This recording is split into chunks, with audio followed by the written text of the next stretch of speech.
ચાલો મળીએ ઉત્તર ગુજરાતના એક એવા પ્રગતિશીલ ખેડૂત છે કે જેમણે મરચાની ખેતી કરી છે. સતત 20 વર્ષથી જેઓ મરચાની ખેતી કરે છે અને મરચાની ખેતીમાં જેમને મોટો અનુભવ છે. એક એવા જ ખેડૂત છે જે બનાસકાંઠા જિલ્લાના ઓગળ તાલુકાના વડા ગામ ખાતે છે. જેમને મરચામાં કહેવાય કે એમના ફાર્મ હાઉસની આપણે મુલાકાત લીધી છે અને આપ જોઈ રહ્યા છો જે મરચા જે ફાર્મ હાઉસમાં ઊભા છે એ મરચાની ખેતી છે. પણ વધારે માહિતી એમના જોડેથી લેવી છે કે કેવા પ્રકારના કઈ વેરાયટી છે, કેવી રીતે ટ્રીટમેન્ટ કરે છે અને આટલા બધા મોટા પ્રમાણમાં જે સક્સેસ છે અને આટલા વર્ષથી ખેતી કરે છે અને મોટા પ્રમાણમાં ઉત્પાદન પણ લે છે. વધારે માહિતી એમના જોડેથી મેળવીશું. સૌપ્રથમ આપનો પરિચય આપશો કે આ મરચાનું ફાર્મ છે, કેટલા વીઘા મરચામાં ખેતી કરેલી છે? મારો પહેલો પરિચય છે વાઘેલા પ્રેમસિંહ કુંવરસિંહ, ગામ બલજપુર, તાલુકો ઓગળ, જિલ્લો બનાસકાંઠા, ગુજરાત. કહેવાય કે આજે આપણે મરચાના ફાર્મ હાઉસ ઉભા છે. કેટલા વીઘા મરચાનું વાવેતર કરેલું છે? મરચાનું 2.5 વીઘા વાવેતર છે અને 5800 છોડનું વાવેતર છે. બરાબર. બીજું કહેવાય કે 5800 છોડ છે, સાથે કે કઈ પ્રકારની આ વેરાયટી, કયું નામ છે વેરાયટી? હાઇવેજ કંપનીનું સોનલ છે. બરાબર. બીજું કે તમે કેટલા વર્ષથી સતત મરચાની ખેતી કરો છો? બસ 20 વર્ષથી વાવેતર ચાલુ છે. કહેવાય કે શરૂઆતમાં તમે મરચાનું જે વાવેતર કરતા હતા એમાં અત્યારનો તમારો અનુભવ કેવો છે? શરૂઆતમાં કેવું પરિણામ મળતું હતું ને અત્યારે કેવું મળે? પહેલા પરિણામ તો સારું મળતું હતું. બરાબર. અત્યારે આધુનિક યુગ પ્રમાણે અત્યારે તો બરાબર મજૂરી વધારે માંગે થોડી. પહેલી મજૂરી ઓછી હતી. બરાબર. અત્યારે મજૂરી પુષ્કળ છે. બીજું કહેવાય કે મરચા વાવવાનો સૌથી સમય સારો કયો કહેવાય?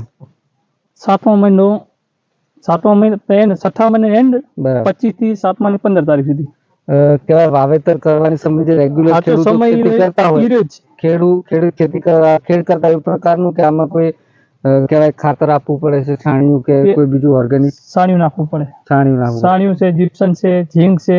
બરાબર. પછી આ એવી વસ્તુ બધી નાખવી પડે.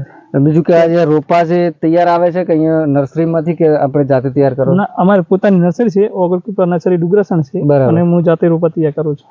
બરાબર. બીજું કહેવાય કે શરૂઆતથી લઈને મરચા કેટલા સમય સુધી એનું વીણ આવી જાય? પ્રથમ વાત કરીએ તો ઉત્પાદન કેવું આપે?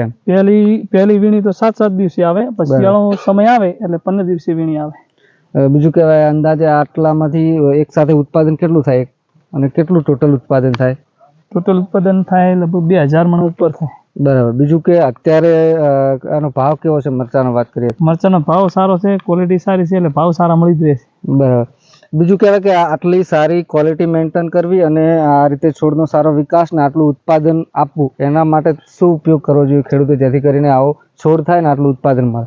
સમયસર દવા, સમયસર પાણી અને સમયસર વેણી કરવી પડે. બરાબર. બીજું ખાસ કીધું કે વાવેતર કર્યા પછી ખાસ કે વીણવાનો સ્ટેજ આવે એ વચ્ચેનો સમયગાળો કેવો હોય, એમાં ખેડૂતે કઈ કઈ બાબત ધ્યાન રાખવી જોઈએ અને કયા ટાઈમે દવા વાપરવી જોઈએ, શું કરવું જોઈએ? દવામાં વેણીમાં થાય પહેલા ટાઈમે આ ટાઈપનું મરચું પેલું બધું તોડી લેવું પડે. બરાબર. આ ટાઈમથી મરચું રાખવું પડે. 7 દિવસે વેણી ફારી આવી જાય. આ પાછળથી બધું લઈ લો તો તમારે વેણી તો 15 દિવસે આવે. બરાબર. કહેવાય ટોટલ અંદાજે આપણે જે ફાર્મ હાઉસ ઉભામાં અંદાજે કેટલો ખર્ચો હશે, સામે આવક કેટલી થાય? ખર્ચો અંદાજે હશે 50-60 હજારનો ખર્ચો છે અને 7-8 લાખની આવક થાય. બરાબર. આપણે જોયું કે ખાસ પ્રમાણે કે ઉત્તર ગુજરાતમાં મોટા પાયે મરચાની ખેતી ખેડૂતો કરતા જ હશે, પણ ક્યાંક ને ક્યાંક કોઈ તકલીફ હોય, કેમ કે મરચાનો ગ્રોથ ના હોય, કોઈ તો બિયારણ અલગ હોય. એમને કીધું કે પોતાની એમની નર્સરી છે અને સોનલની વેરાયટી છે. આપણે જે જોઈ રહ્યા છો મરચા બહુ મોટા, એમ કે ઉત્પાદન બહુ સારું છે, છોડનો વિકાસ સારો છે અને પોતે છાણિયું ખાતર પણ વાપરે છે. બીજું સાથે કોઈ બીજા કોઈ ઓર્ગેનિક દવા કે એવું કઈ વાપરો છો ખરામાં?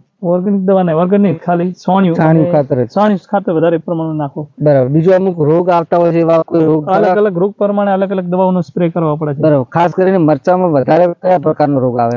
એમાં થીપ્સ આવે. થીપ્સ આવે, માઇટ આવે. બરાબર. પછી ફંગીસાઇડ આવે, ફૂગ આવે ઉપર. બરાબર. ખાસ એમને કીધું કે 50,000ના ખર્ચા સામે 5 થી 7 લાખની આવક મેળવી શકો છો અને એમને સતત 20 વર્ષનો મરચાનો ખેતીનો અનુભવ છે અને 20 વર્ષ પછી જે આપણે અત્યારે ફાર્મ હાઉસ જોઈ રહ્યા છો એની એટલી હરિયાળી એમના 20 વર્ષના અનુભવના લીધે છે. તો એમના જોડેથી આપણે માહિતી લીધી દરેક પ્રકારની, પણ આપને કહીશું કે ખેડૂતને મરચાની ખેતી કરવી હોય તો એમને તમે શું સંદેશો આપશો કે કઈ પ્રકારની કાળજી એમને રાખવી જોઈએ? પહેલી શરૂમાં એની તે ખેડમાં કાળજી ઘણી રાખવી પડે, ખેડમાં કરવી પડે અને વધતા ખેડ કર્યા પછી અને પછી રોપ ચોપણી વાવણી સમય આવે ને એ ટાઈમે કાળજી ખૂબ રાખવી પડે. વરસાદના કારણે જો ખેતર ભરી જાય તો છોડ પાણી ના ભરાવું જોઈએ.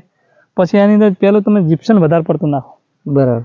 1 વીઘામાં 10 કટર જીપ્સમ નાખો તો તમારે પોચી જમીન રહેશે, ગમે એટલો વરસાદ થાય તો વરસાદનું પાણી તમે પી જાય, બરાબર. છોડ હર્યો ભર્યો રહે. બરાબર. તો ખાસ આપણે એમના અનુભવો આપણી સાથે શેર કર્યા, અને આપ પણ આપણા વિસ્તારમાં કે આપણા ફાર્મ હાઉસમાં મરચાંની ખેતી કરીને સારી આવક મેળવી શકો છો અને આવું સારી ઉત્પાદન લઈ શકો છો અને ઓછા ખર્ચે વધુ ઉત્પાદન મેળવી શકો છો. જય હિન્દ, જય ભારત, જય જય ગરવી ગુજરાત.